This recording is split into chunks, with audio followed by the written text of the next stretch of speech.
Hello à tous. Dans ce cours, on va parler du modèle de la boîte. C'est quoi le modèle de la boîte? En fait, on peut considérer les éléments HTML comme des boîtes. Ok? C'est quoi? Pour savoir de quoi on parle, on va taper box model directement dans Google. Et voilà, c'est ça que je veux vous montrer, cette image. Ok? Donc, c'est quoi? On va mettre un petit peu en forme notre code pour vous faire une bonne démonstration. On va dans notre body créer une div. Ok. Et dans cette div, on va créer un paragraphe dans lequel on va appeler ça texte de mon paragraphe. Voilà. Pour le CSS, on va enlever ça. On va mettre à la div une background color, c'est-à-dire une couleur d'arrière-plan. Background color. On va mettre une couleur rouge par exemple. Ok. Et c'est tout. Donc déjà je rafraîchis ma page. Voilà notre div. On va quand même lui donner, vous savez quoi, une taille. Par exemple, width est égal à 200 pixels.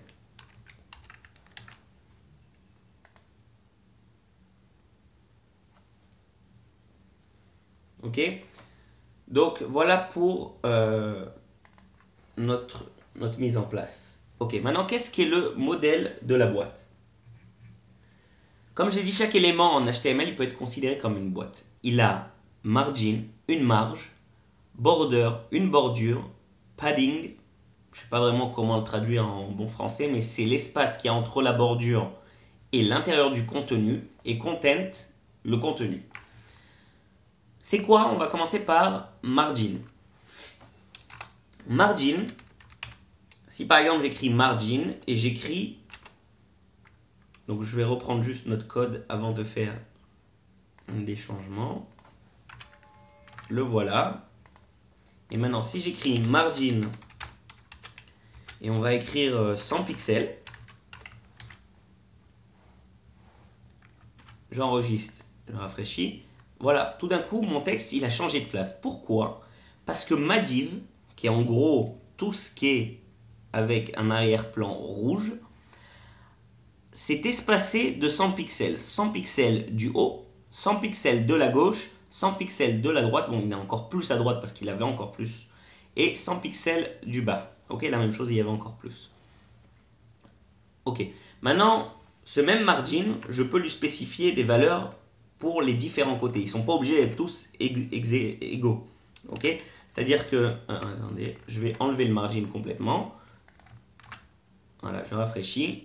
Maintenant, si j'écris par exemple margin, je veux juste faire une marge depuis le haut de ma page.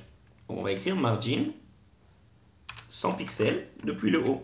Donc je vais utiliser pas margin, mais margin top. Ok, j'enregistre. Et voilà, il y a eu juste cette marge. Ok, donc ça c'est pour la marge. Une autre façon juste d'écrire les marges en fonction des différents côtés. Donc comme vous l'avez vu, si j'écris un seul chiffre, par exemple 50 pixels au niveau de margin, il va donner 50 pixels à tous les côtés. Maintenant si j'écris 50 pixels, 20 pixels, 30 pixels et 80 pixels, par exemple. Ok, on voit qu'il s'est passé des choses, mais on ne sait pas très bien quoi. Donc en gros, je vais vous expliquer ce qui s'est passé. On a ici 4 valeurs. La première correspond en haut. La deuxième correspond à droite. La troisième correspond à en bas. Et la quatrième à gauche. Le mieux pour vous en rappeler, c'est savoir que la première, c'est en haut et qu'après, on tourne dans le sens des aiguilles d'une montre. Okay, donc ça c'est pour quand on écrit avec 4 valeurs. Il y a une autre façon d'écrire encore plus aussi pour gagner du temps. Imaginez qu'en haut et en bas on veut donner la même valeur. Okay, vous savez quoi, je vais par exemple, pour montrer au mieux, qu'est-ce qu'on va faire? On va donner une height à notre div. On va écrire height 500 pixels. Et largeur, on va écrire aussi 400 pixels. Et juste pour que vous voyez qu'est-ce que ça donne sans les marges. Voilà ma div. Maintenant, si j'écris, on va dire que en haut et en bas, je veux une marge. Le mieux, en fait, c'est ce qu'on va faire, on va créer une autre div.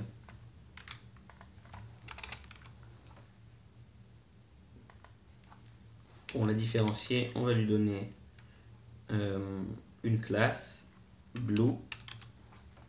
Celle-là aussi, on va lui donner une classe en fait. Ça va nous faire travailler un peu les sélecteurs. Et celle-là, on va l'appeler red. Ok, donc maintenant, je reviens dans mon CSS. Celle-là, on avait dit que c'était la classe red. Maintenant, je vais en créer une autre. On va juste copier-coller. On va appeler blue. On va lui donner une couleur d'arrière-plan bleu. Ok, donc voilà mes deux divs sans marge. Ok, maintenant on va dire que à la première, je veux donner une marge de en haut et en bas de 100 pixels. Et à gauche et à droite de 150 pixels. Donc qu'est-ce que je vais faire? Je peux l'écrire en deux valeurs. En haut et en bas 100 pixels. Et à gauche et à droite 50 pixels. Ok? Donc voilà ce qui va se passer. En haut et en bas, j'ai 100 pixels. Et à gauche et à droite, bon à droite il y a encore plus de place donc on ne s'en rend pas compte, mais j'ai une marge de 50 pixels. Ok? Donc je rappelle qu'est-ce qu'on a appris sur margin. On peut l'écrire en une fois et donc ça donne la même valeur aux quatre côtés. Je peux spécifier chaque côté en séparé. Et je peux écrire quatre valeurs avec en haut, à droite, en bas, à gauche pour spécifier chacune des valeurs. Et aussi, je peux écrire avec deux valeurs qui va me permettre de donner le même chiffre à en haut et en bas et le même chiffre à gauche et à droite. Ok? Donc, voilà pour les marges et les façons de les écrire. Ah, une autre chose. Si par exemple, j'avais écrit ici auto. Ça veut dire quoi auto? Ça veut dire prends tout l'espace qu'il y a et distribue-le de manière égale entre à gauche et à droite. Je vais vous montrer ce que ça donne. Vous voyez? Et c'est quoi le résultat? C'est que ma div, elle est centrée par rapport à ma page. Okay? Je vais pouvoir même changer la taille de la page. Ma div reste centrée par rapport à cette page. Okay? Donc voilà ce qu'est le auto. Okay? Donc tout ça c'était pour vous expliquer qu'est-ce qu'est une marge. Maintenant on va parler de qu'est-ce qu'est une border, une bordure. Border, ok. Donc déjà border ça a un style. C'est très important de spécifier le style. Par exemple le style il peut être solide qui va donner une bordure pleine ou il peut être non qui ne va pas donner de bordure. Donc on va dire qu'on veut lui donner une bordure solide. Okay, on va enlever juste les marges. Ici, il n'y en a pas. Ok. Donc là, j'ai donné une bordure solide. Maintenant, je peux spécifier, vous avez vu que là, il y a une bordure noire qui s'est créée avec la valeur par défaut. Maintenant, si je veux changer, par exemple, l'épaisseur de ma bordure, je vais écrire border width égale, par exemple, 5 pixels.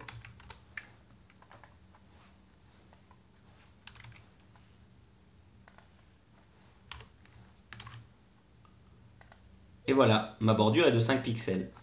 Je peux également changer la couleur de ma bordure. Border color. Si par exemple je veux que ma bordure soit, on va dire, grise. Voilà, ma bordure est grise. Ok, donc ça c'est pour ce qui est de la bordure. Pour vous rappeler, il y a d'abord la marge et après la bordure. C'est-à-dire que si je rajoute la marge se fait en dehors de la bordure. Ok. La même chose que pour les marges, je peux spécifier des... vous savez quoi, on va l'écrire. Ah non, je voudrais d'abord parler en fait d'un raccourci d'écriture pour border.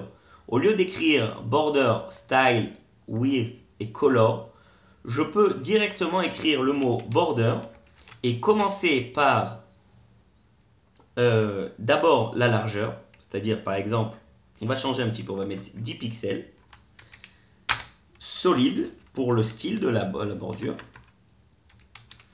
et la couleur, on va mettre vert par exemple. Green. Ok, donc je vais supprimer ça.